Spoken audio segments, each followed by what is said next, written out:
Georgetown, there's a new dining and entertainment spot in town, Camp Brightside. Come and enjoy unbelievable food and drink menu in our rustic dining room or on the huge covered patio.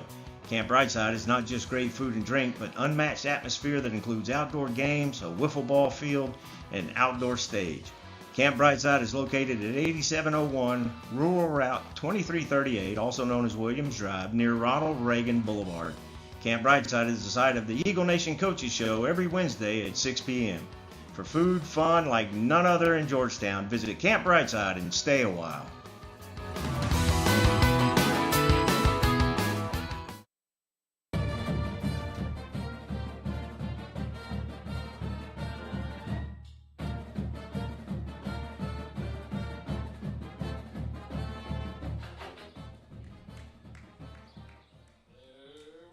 Welcome in. It's the Eagle Nation Coach Show. Is it loud? Too loud? We're live here at Eagle Field tonight. It's different. It's a different setting because of the great wet bulb UIL. Warm. It's too hot for you guys to be in the sun. You need to stay in the AC, soften up a little bit, and so we'll do the coaches show here. Give us about an hour, and then we'll allow this Eagle team to go back and hit the field. But in the meantime, we can discuss the fact that Georgetown's an area champ. Yep. Two-game sweep over the Walter Rams. Talk about those two big wins on the road over at Walter High School. Yeah, we got really good pitching performances both from Hagan and David. Zeke did a good job. You know, we had a number of opportunities to be able to square up baseballs and get on first base. Then we obviously had plenty of timely hitting. We were able to adjust to the different type of pitching. Obviously not the same velocity that we've been used to seeing. We were able to adjust fairly simply and be able to put balls in play, drive a couple of balls pretty hard, and execute what we want to do on the bases. You know, in game one, it's a different game. We go 7 innings, but we get the output. You get some big timely hits, a big home run we'll talk about with Luke later on. But then it go into game two, and 2 5-run innings where this team, it seemed like the lineup was spread out in performance. You had a lot of activity down in the lineup in the game one, and then it kind of spread out there. How key is that, especially in the playoffs at this point, that the lineup's starting to hit top to bottom and make it a little bit more difficult for pitchers to get everybody out? Yeah, you know, it's huge. It's one of those things where when you look at a lineup and you have production 1 through 9 in different ways, different shapes, it forces pitchers and pitch callers to acknowledge that. And when you're able to lengthen it out, and as a pitcher that you get on the mound, you go, man, there's really not an easy out in this lineup, and you feel like you got to give your best stuff to every single guy in the lineup. But obviously adds more pressure on that guy, and so he has more high-pressure pitches that he has to throw, and hopefully that gets him out of the game a little bit quicker with the energy that he has to put out. And then from an offensive perspective, you know, from running an offense, it changes the way that you're able to do things a little bit. You're able to let certain guys be able to swing it a little bit more. You're able to bump with more guys. And you know that at any point in time, 1 through 9, that there's going to be offensive production that's going to come to be able to drive in runs and score runs, and obviously that's the name of the game. At this point, through 4 playoff games, 2 sweeps in the by-district and the area round, only 2 runs allowed. That in game 1 against Waltrip, but a big out, averaging almost 10 runs a ball game against the teams in the playoffs. Now to go to the area round, you're going to start seeing, or the regional semifinals. Now you're going to start seeing teams where the velo is going to be a little bit higher. A team like Nederland comes in after a big battle against Montgomery in their area round. They played a tougher area round than Georgetown faced. How big is that now that this velo situation is going to switch maybe back to what we're used to seeing, especially as this team competes against each other during the week? Yeah, you know, I think that based off of what we've seen off scouting reports, based off of what we were able to get from the coaches that we were able to send down, based off of things that we've been able to see off of video and other scout sources that we've been able to use, you know, I think we're going to get back to seeing 82 to 84.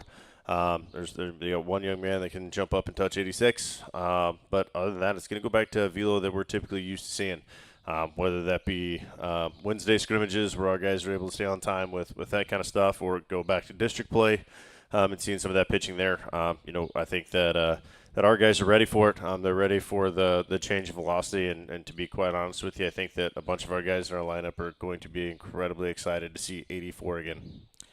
Some things we did see against, especially against Lhasa and then against Waltrip, that kind of bringing in that speed that it took time for it to get to the plate. It was fun to watch certain people wait on that and create certain scenarios. How important, how key is it for this offense to be able to do what you want, even in the face of them trying to play it? Waltrip wanted to punch their infield in anytime you had runners in scoring position, loved to charge, yet we continue to lay down the bunt, put the pressure on, create base hits through those bunts. Yeah. How key is that continues to work to allow this offense to work? Yeah, our main goal is to just get on first base. And when you're able to execute, even in the face of that adversity of people trying to force you to do a certain thing, and you're still able to do what you want to do, that's a hallmark sign of a pretty good offense. And our guys are able to execute in all of those situations, whether the infield's in or whether they're acknowledging the bunt or trying to take away the bunt. I think that we have enough well-rounded hitters and guys that can play those different tools to be able to execute in all of those situations, regardless of what they're trying to do defensively. District 23, what represented well in the regional semifinals. 3 of the 4 teams still in: Hendrickson, Weiss, and Georgetown. How does that play into prepping this Georgetown team, to go further in these rounds to compete against good competition, knowing years past we've been in a district where you may have seen softer teams throughout the second through 7th or 8th team. This year you see 3 of the 4 playoff teams that battled through the season now into later stages of the playoffs. How big is that to help prepare this team as we move forward? Yeah, I think it gives our guys a pretty good vote of confidence of, hey, of the 3 teams from our district that we're still in, we were to handle them pretty well. One of those teams, it took us playing some of our the least convenient baseball for them to be able to win. And then you have the other team who we were able to sweep on the road. So, regardless of what the other team's doing, I think that our guys look at the bracket enough to know, hey, like we've competed with these guys well. They're making a run as well. I've kind of seen some of the scores that are being put up. But, ultimately at the end of the day, it comes back to our guys looking at what's in front of us and being able to execute the situations that we have in front of us. Moving forward, talking about the Nederland Bulldogs and the 3-game set coming up at Waller High School Thursday, Friday, Saturday if needed. What do we expect outside of their rotation of starters that we'll see back to normal velo of what our guys are probably looking forward to? Yep. What do we expect out of Nederland and what they do defensively, offensively that we're going to see? Yeah, game 1 guy is 82 to 84, jumps up to 85, 86 every once in a while. Pretty big slider that he likes to flip in there quite a bit. Every once in a while, he likes to have a feel for a changeup. So we've got a pretty good report on him of what he's able to do and how he's able to do it. So he's not a bad arm by any stretch. He's got 2 wins in the playoffs so far against Friendswood and Magnolia. So somebody to not really take for granted, but somebody who I think that we match up well against. You go to their game 2 guy, number 7. I believe he's a junior. He's more of a fastball, breaking ball type guy, not a whole lot of change-ups, but fills up the zone a little bit, susceptible to a few different things that we're able to see, and we've seen him be taken advantage of in certain areas, and I think that those are areas that we'll be able to exploit to be able to force some action. And then their game 3 guy, they've thrown 2 different ones. One of them's a guy that also throws out of the back end, right-hander who's like 60% breaking ball. Likes to flip it up there, similar to what we saw last week of a guy that doesn't have a ton of velo, but likes to pitch backwards and flip breaking ball after breaking ball after breaking ball, and then try and sneak a fastball by you. Then they got another freshman who has also started, who he's been a back-end piece, and he's also been a starter for him. He's relies on his fastball quite a bit guy. Breaking ball's not as commanding as everything else. So we got a pretty good view about what we're going to get from all 3 guys, and then offensively, they're a competitive offensive team. They're a momentum team, being able to draw a walk, get a bloop, hit a double.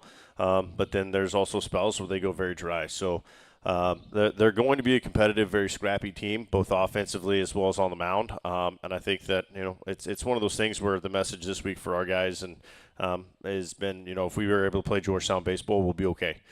We just got to do the things that we do. We just got to do them well. And if we do that, we'll be fine. It's always going to boil down to pitching and defense on our side and being able to execute the different situations offensively. What do we look up in the setup? Thursday night, 5 p.m. at Waller High School, visitor home. We'll be the visitors on Thursday. We'll be home on Friday. And then Saturday becomes a flip, if necessary, at 2 p.m. start this week at Waller High School. So an opportunity to go over and continue to support this Georgetown Eagle baseball team as they continue their run through the playoffs here in the third round, the regional semifinals, to take on the Nederland Bulldogs. And so head over to Waller. If you can't be there, NFHS will have coverage of it. It will be the Nederland Bulldog broadcast covering this series, and I'll be watching with them because I will not be in town. And so just an opportunity to continue to support this baseball team as they continue to do good things. And so go out and enjoy it. 5 o'clock tomorrow, Waller High School, 7 o'clock on Friday, and then 2 o'clock on Saturday if necessary. Kind of be nice if you could just knock it out in a couple of days and be done with it and have the weekend to celebrate. I'd be okay with it. We'll take a quick time out. Who's going first? Are we going underclassmen first? Is that what we're doing? The two seniors shake their head. We'll take a quick break. When we come back, it'll be Braden Curtin joining us live here on the Eagle Nation Coaching Show. Stay with us.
That was Hayden. Okay.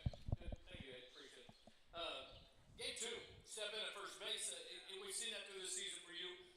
Platoon at first base when Fluid's on the mound, sometimes flipping over to third base at times when Grooms is on the mound. Coming at an important part in game number 2 against Waltrip on Friday night and have a ball game. And in the playoffs, it's kind of fun. I was looking back through stats for the season and then through the playoffs and then in just this series. And on this season, Braden hit 265 on the season. Going to the playoffs, and Braden is hitting 667 on the series on his playoffs. Going to game number 2 in the series against Waltrip, and Braden hits 1,000. At the right time, the bats get going for the right people to help. Talking about that top to the bottom lineup. How much fun was game 2 against Waltrip? You step in at first base, but then at the plate, a big night, a double there, 3 RBIs on the night, 2 hits. How much fun was that to get to be a big part of that and to get this system rolling for Georgetown? I mean, it's a lot of fun. Whenever I get my name called to play, I just go out there and give my best. And whenever I do play up to how I can play, I know I can. And it's a lot of fun when I do that to help the team out. You guys get on a roll. Do you guys feed off of that when the momentum starts for you guys? Is that something that you guys can keep going and it keeps you motivated? Or there was a lull there of a 5-run inning in the second, and then go to the 5th, and all of a sudden a 5-run inning to end it and call it a night in 5 innings. How does that seem to affect this team? When you guys get things going early, is that huge to you guys? How do y'all run with that? The earliest we can start to get going is the better. I mean, we want to try from the first inning, but sometimes it doesn't work out, and we just go we just try to start as early as we can. It doesn't always work in the first, but the second inning last game, and once we get those first few hits in one inning, we just keep going and try to do as much damage as possible. In my scorebook, I don't know how it's recorded here. Game number 2 against Waltrip, 2 stolen bases. Head down to second on 1, then the steal to third base. What's going through the mind? Signals given, or are you guys able to read and go when you have a chance? What goes there, and what made those decisions for you? The one on third, I thought Coach Payne gave me like a nod to go to third. I'm not sure if he did or not, but I kept telling myself throughout that at-bat that I needed to go on one of the pitches, and I just decided to go. And I was a little scared when I was running to third base. I thought I might have been out, but ended up being safe, so it worked out. 2 for 3 on the night, 3 RBIs there, 1,000 batting percentage, 667 in the playoffs. As you guys go to the playoffs, as the playoffs have started, now we're going to Series 3. How has this team handled it? Do you guys see it different, or is it continuing just to get better and in the cohesiveness going? Or have you guys seemed to just turn it up a notch? I mean, we're just playing how we always play. I feel like we play a little bit better than we have been the weeks before, but we just go out there and do what we can, and we're getting hot right now, so I feel like we're gonna do pretty good. When you guys are out in the field, playing in the field behind this pitching staff, right now we're talking about two starters that have been almost not touched at all in the playoffs. How much fun is it knowing that those pitchers are going to go out and control on the mound, and it kind of does it take the pressure off you guys, or just make it that much more intense to work hard and make sure any ball that gets put into play, you guys take care of it? It gives us a lot of confidence, knowing that our starters are going to go out there and do their job pretty well, and we just got to make sure as a defense to whenever we do get the ball in play that we got to do our job and make sure that handle the play that's right in front of us. I love the differences looking at across this team as you see the intensity step up. It seems like from the outside in, the batting average is going up. The opportunities stepping in, people stepping into roles and filling them and making things happen. As Nederland comes, as you guys, do you guys talk about this away from the coaches to prep and to get ready in a series like this? You know a team's coming in, you guys are going to face in Nederland. Do you guys look at it any different? Have y'all talked about this coming week, or is it just continue to do what Georgetown does?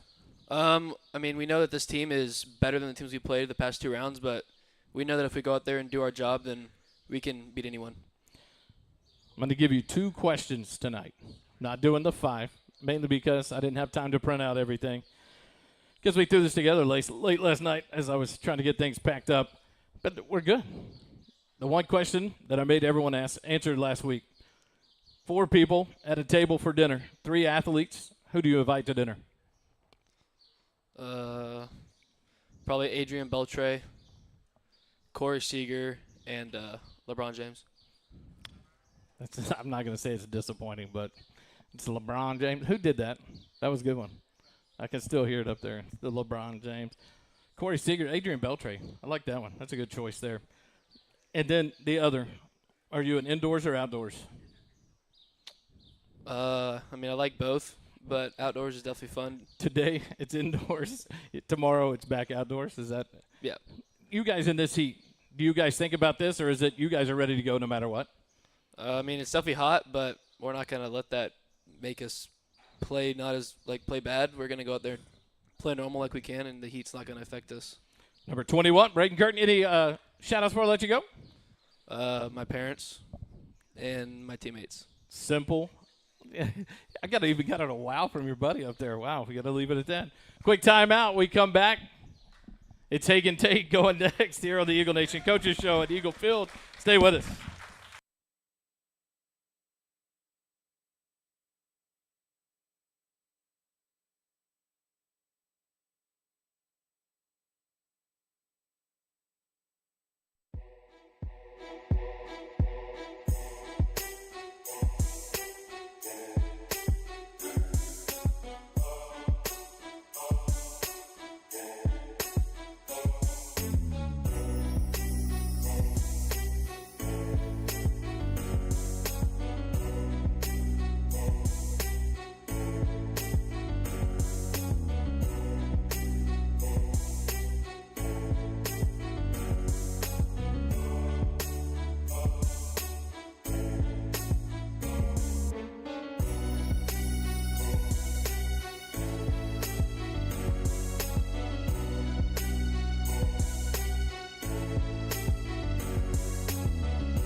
Back here live at Eagle Field for the Eagle Nation Coaches Show before this team goes on the road tomorrow. Waller High School, game number 1 of the best-of-3 series in the regional semifinals to take on the Nederland Bulldogs, and joined now by number 10 on the roster. That is Hagen Tate, one of your senior pitchers, and a 2-game winner in the playoffs. I don't think he's even lost a game on the season. If we go to – got to pull my stats, sorry.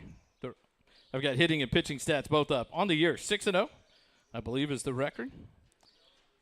We'll figure it out. Give me a second. 5-0 wins is what it's recorded here.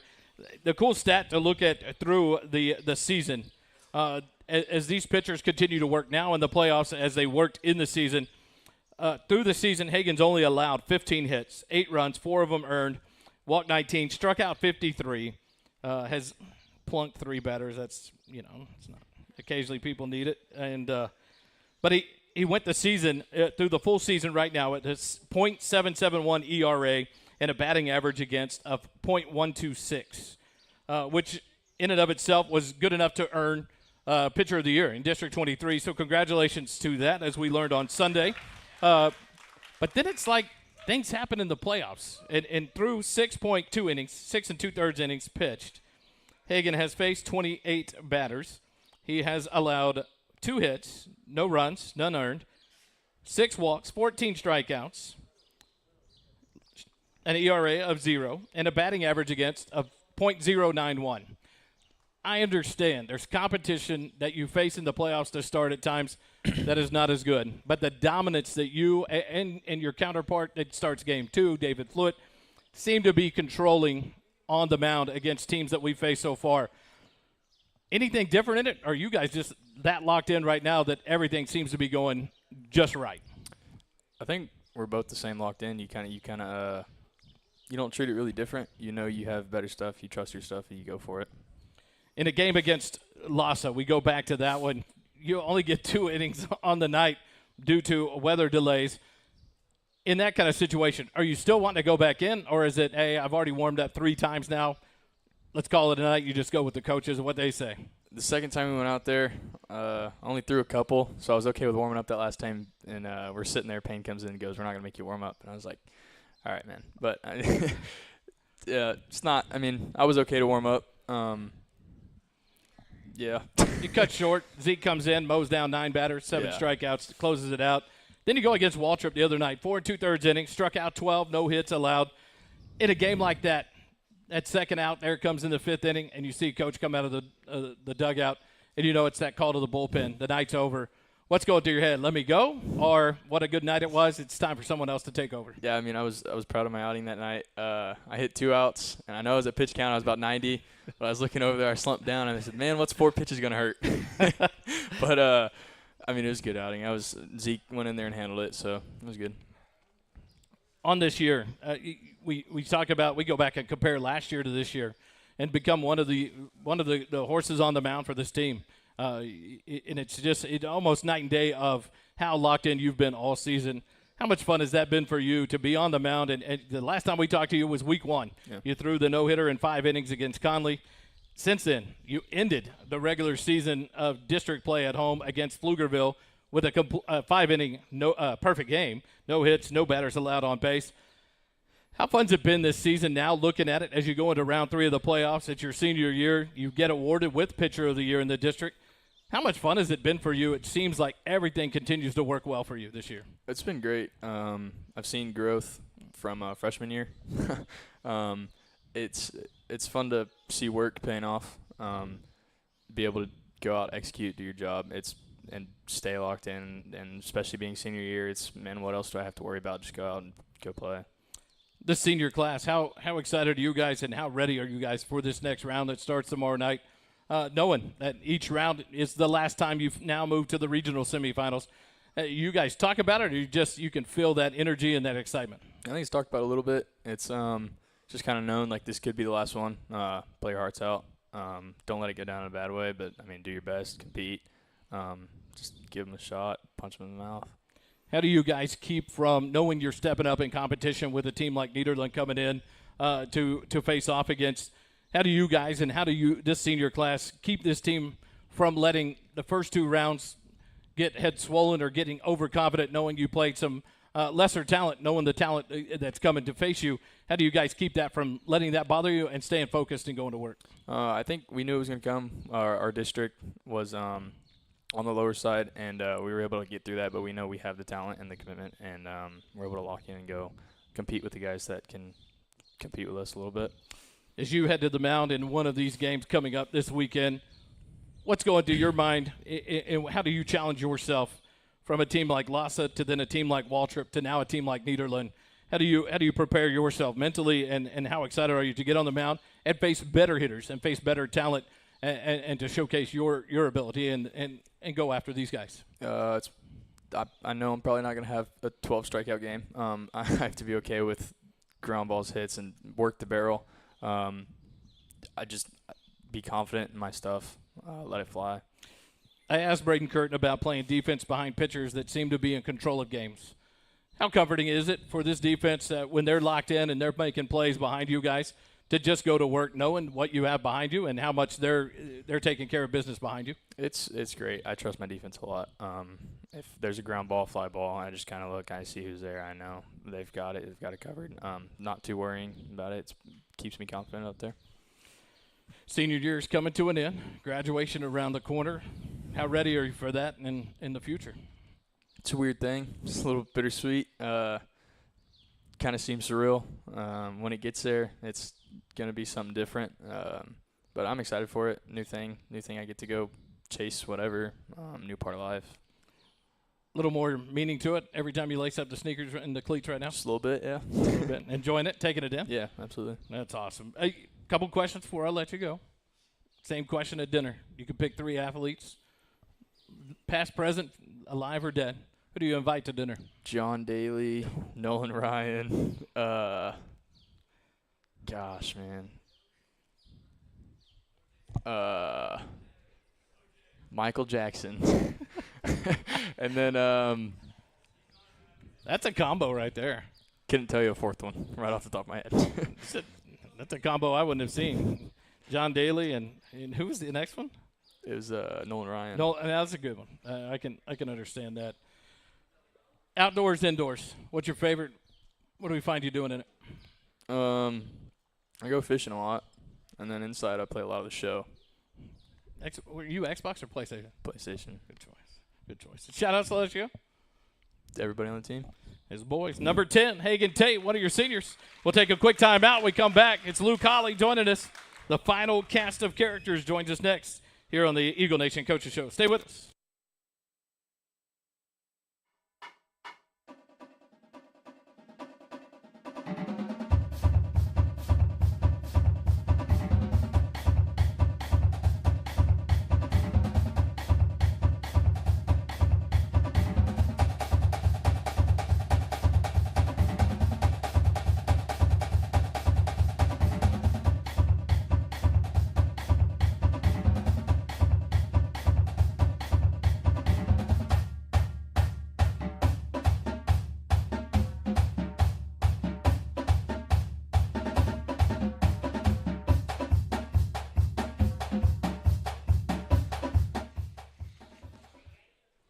Back here at the Eagle Field, getting ready for a practice tonight. Once the wet bulb index, I think is what it's technically called, lowers enough so the Eagles can get in practice one more day before they head off to Waller High School. And we're joined now by number 6. I would say second baseman, but center field, pitcher, a little bit extraordinary. It's Luke Holly joining us now. And, Luke, what a series against a Waltrip Rams team. For some reason, someone hung you a 1-2 pitch. Talk about that. How big was that? How exciting was that? 1-2 pitch, you deposit a 3-run home run. It doubles the lead from 3-0 to 6-0. It kind of starts to put the nails in the casket of the Rams there in game 1. What's going through your mind at that at-bat? And it seems like you had just missed one. I think I was talking to your dad earlier in the week about you just missed one earlier. You got that pitch, and that time you didn't miss it.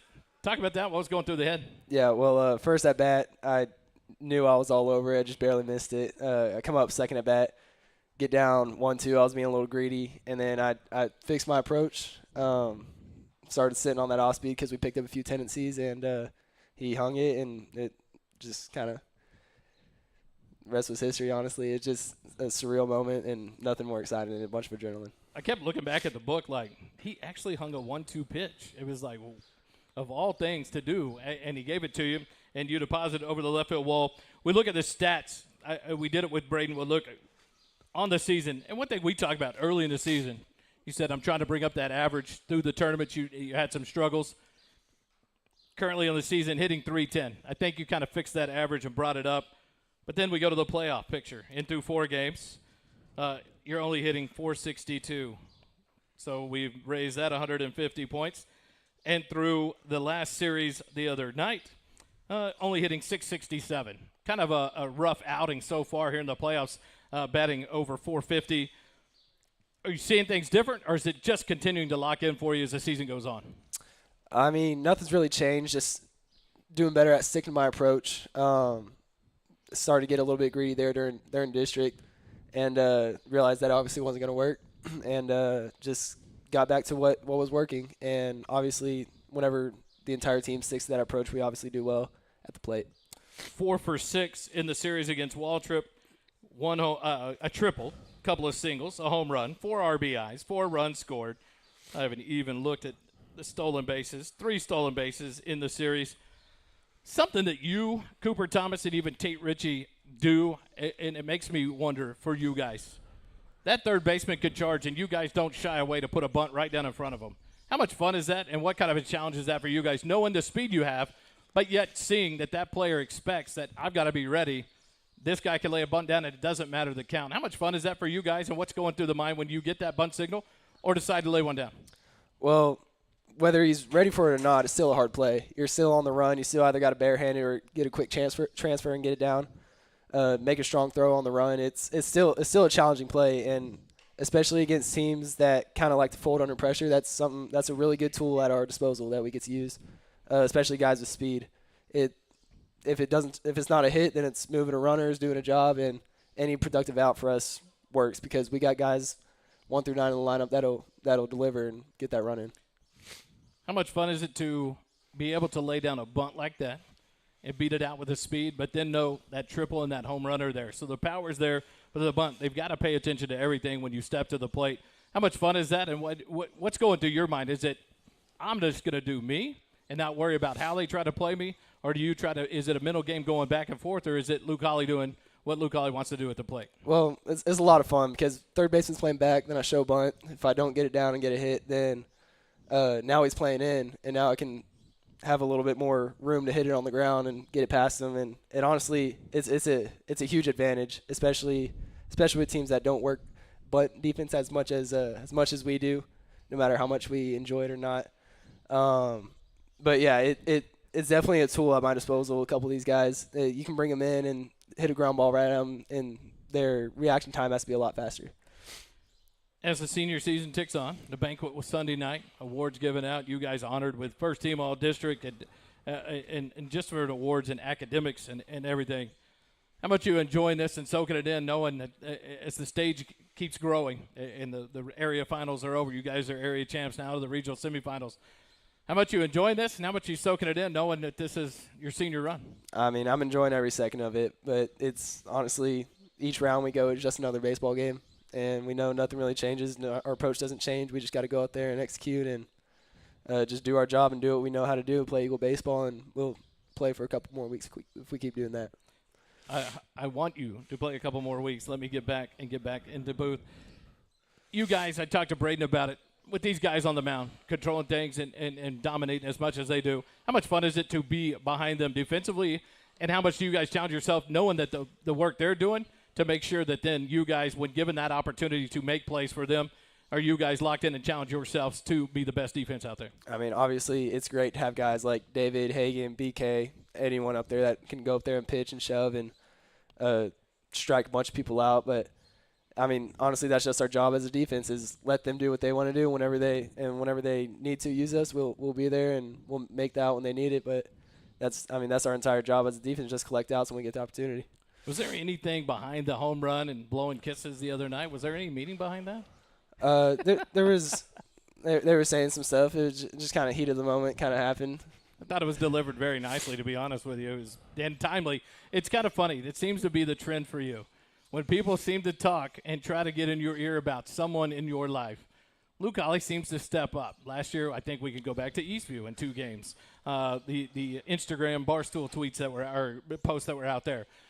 And the play at Eastview to end it, and then the play here at home to end it on the Friday night game, and then a game like this. What's that? What drives that for you? Okay, you're trying to get in my head. I will win the battle. How do you do that, and how do you fight that to continue to rise to an occasion? Honestly, it just becomes personal at that point. I mean, it always is. It's always, but that just brings us to another level, and then it just makes you like, I don't know. Honestly, I think a little bit of his luck too. It just kind of happened at the right time, but I mean, yeah, it just makes it personal. Kind of makes it fun to be on this side to watch it on our team, and not on the other team to watch if we chirp at them and then they do something. But to see you kind of respond to that and yet answer it by quieting them with the play on the field on top of everything. But I thought the kisses blowing were icing on the cake. I thought it was delivered well. It was nice and so I don't care what Jordon says. I'm not looking for his approval right now. I thought it was cool. But very subtle, too, if you go back and watch it. So it was good. It could have been anyone. As you get ready for graduation and moving on to the future, how exciting, how much fun have you had this year in your senior year? It's been awesome. I've enjoyed every second of it. I love playing with these boys. These are all my brothers. It's become a brotherhood up here, and it's just been a great time. Because he goes on to the next level to play, Odessa College, in the college realm once he graduates. And so it's number 6, Luke. Oh, I almost forgot. You have dinner. 3 people to invite, athletes, former, present, past, dead, alive. Who do you invite to dinner? David Ortiz, Mookie Betts, and Mike Trout. 3 pretty good Hall of Famers, I believe, right there by the end of their time. Indoors, outdoors? Outdoors. I'm not surprised in that. Hunting or fishing then? Fishing. Okay. Man, there's several fishermen on this team. What are y'all going to do when all the seniors graduate? Are there any underclassmen that fish on this team? Okay, there's a few. All right, maybe they'll carry the legacy on because I know you and Fluid and Hagen like to go fishing, so we'll see how it carries on. Any shout-outs before I let you go, buddy? Shout out my whole family right here, and shout out all the boys. It's Luke Holly, number 6 on your Georgetown Eagle baseball team. Wrapping up the Eagle Nation Coaches Show interviews. We'll take a quick time out. We'll come back with Coach V, shut it down so they can get to practice. Thanks for joining us. We'll be right back here on the SHN Sports Network.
Live Eagle Field, the Eagle Nation Coaches Show.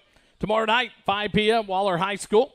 The Eagles will be the visitors in game number 1 in the Best of 3 series in the regional semifinals against the Nederland Bulldogs. It'll be live on the NFHS network, but more importantly, drive a couple hours down the road, down 290. And if you want just incentive, there's a beautiful Buc-ee's right by. You can stop and get everything, including graduation gifts, something else. You make up something, you can stop for it. But a Buc-ee's right down the street and a beautiful complex there at Waller High School. Go out and support these guys as they go for the regional semifinal matchup against Nederland. Coach, this team just continues to seem to get hot at the right time. Things keep growing. The lineup keeps getting stronger. The pitchers keep locked in. I asked one of the players how they keep from letting 2 easy series wins like that get to the heads and, hey, man, this is how good we are, to lock in against a team like Nederland's going to come in that's obviously a lot more talent on the field against Georgetown. How do you guys as coaches keep that reined in to not let it get to the players and keep them playing at a high level? Yeah, when the players do a really good job of governing that themselves, there's not a whole lot for us to do. And these guys have done a great job of being able to move on from week to week last week was last week. It's irrelevant now. We finally got on. Now we have a new opponent that we have to shift our focus to. And so they've done a really good job of that, of not dwelling on what has happened, but focusing on the future of what is going to happen and being in the present moment for each day's work. And they've done a really good job of maintaining that. Haven't really sensed an ego getting out of control, but the guys have done a really good job of staying loose and rolling with their mantra of, man, don't let the Eagles get hot. And so they've done a really good job of showing up every day, putting the work in, and then listening to what the scouting report is and trusting what that's going to look like. Ultimately at the end of the day, it's about just going and playing the best that you can and letting the chips fall where they may. This team gets ready for this regional semifinal. How do you keep them from looking forward, looking past when you see that in the next round, as you look at these charts, it could be a Weiss matchup.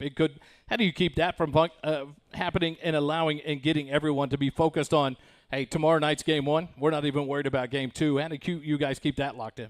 Just don't talk about it. As soon as they ask a question about it, just shut it down. We got a series this weekend. We had that conversation, I believe it was week 1. They started talking about who was week 2 or possibly week 3, and it was like, those don't matter. Week 2 doesn't matter unless you take care of week 1. We'll worry about week 2 when we get to week 2. We'll worry about week 3 when we get to week 3. But ultimately, you can't put the cart in front of the horse with this deal. And every week from here on, you're going to be met with a quality opponent. If you put them on the back burner, you're not going to get to play the next one. These guys have done a very good job staying present, moment focused with where we're at, and ultimately just putting in the work each day to put themselves in a position to win this week.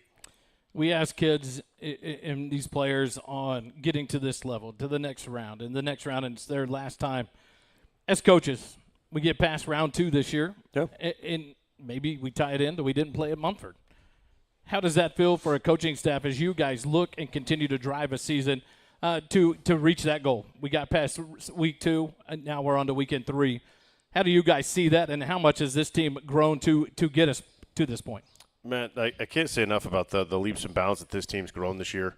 From some of the struggles that we faced early, with some of the adversity that we got to face early on, and how these guys have become very resilient to it. Something that we've talked about all year, especially since the fall, was that you're only going to be as good as you can handle adversity.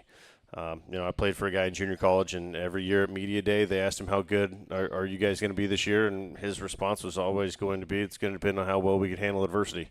That's always been a big key, and these guys have handled that very well throughout the course of the season. They've gotten to learn who they are as a club, who they are as individual players, and how those pieces fit into the overall cog. And I think what we're starting to see is that the buy-in to those individual pieces of where they fit and how they fit ultimately is resulting in the success of the club. And these guys have just continued to work their tail off, and they've turned themselves into a quality baseball team. How do you keep the end of the school year, graduation, and all of that from getting people distracted at this point? How do you keep the team locked in, focused, knowing that there's a lot on the plate to these seniors as they get ready to graduate? There's a lot on the plate of the summer and what the activities are and what that looks like. How do you keep this in this team locked in, ready to go for tomorrow night? No, we're just trying to stay on top of the details as much as we can. Of the details of everything that we do, how we go about getting ready, how we go about starting practice and getting practice going, the amount of reps and things that we're hitting in the weight room, staying on top of those things, ultimately, the best part about graduation is when you get to play on the day of graduation. You get to play in the day and graduate at night. It's typically a pretty cool experience. I think that once we get past that mark, once we get past the mark of handling prom, right, and our guys handled dealing with that very well, of being able to play and not allow that to be a distraction. The next one's obviously graduation, and recognizing that graduation's cool. It's a remarkable feat for what these guys are being able to do, but it's a whole lot cooler when you know that it's not the end. Speaking from experience as a player, we played the day of graduation, got to walk that night, and it was incredibly anticlimactic because we knew that we had another week of baseball. So it's a really cool deal to know that there's an opportunity, if you take care of business this week, to be able to play after graduation is over, play the day of graduation. So, I'm just really thankful that this group of guys has continued to keep their head down and keep working. Before I let you go and we close it out so practice can happen tonight, the banquet was Sunday night, something we haven't done in a few years of having it before the season ends. Some honors were given out, and a lot of honors earned in this district this year. Talk about that and what this team did to represent District 23 and the awards won, and how many kind of the high praise that was sung by the other coaches in this district in the voting that went on to represent Georgetown. Yeah, so we won't release all that stuff out on social media or out to the public until everybody in our district's done playing, and just kind of keep that in tight with our group. But it's always a really cool deal when you get to go to those meetings and you get to put your guys up on the board. and say, I think that this guy should be first team, whatever. And for the remainder of the coaches to in the district to, in some cases, unanimously agree that, that guy's the best player at that position. And so it's always a really cool deal to be a part of, to get to recognize that the other coaches in our district recognize how good of athletes and baseball players that we have. It's always incredibly humbling to see what other people in the community are thinking about our club. Georgetown and Nederland. Tomorrow they start it, game 1, 5 p.m. at Waller High School. Go out to Waller High School and enjoy some high school baseball. It'll be good baseball in the regional semifinals as your Eagles will be visitors tomorrow night. Friday night, 7 p.m., game number 2. And then if needed, Saturday at 2 p.m. All at Waller High School. Go out.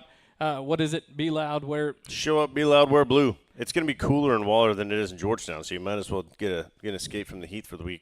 And you can leave work early because you got to get down there to beat the traffic, especially on Friday. Just a thing. Leave a little bit early because you will run into traffic once you get to outside of Waller, about the last 15, 20 miles. You hit bumper-to-bumper traffic. So avoid Elgin and Manor. Manor especially, yes. Avoid Manor, Texas on traffic for those trips. But go out and enjoy some high school baseball. The regional semifinals will be on NFHS. If you can't get out there, I'll be watching them with you to cheer on these Georgetown Eagles in the regional semis against the Nederland Bulldogs. Coach, good luck. Thanks, boy. I hate to say that because I won't be there. Yeah. But good luck to you guys and this Thanks, team as they continue to drive on in the playoff run. Thanks for joining here tonight, Eagle Field. And we'll let these guys get ready for baseball practice. Thanks for joining us tonight. Remember, it doesn't cost you a dime to be kind. Have a good night, everybody.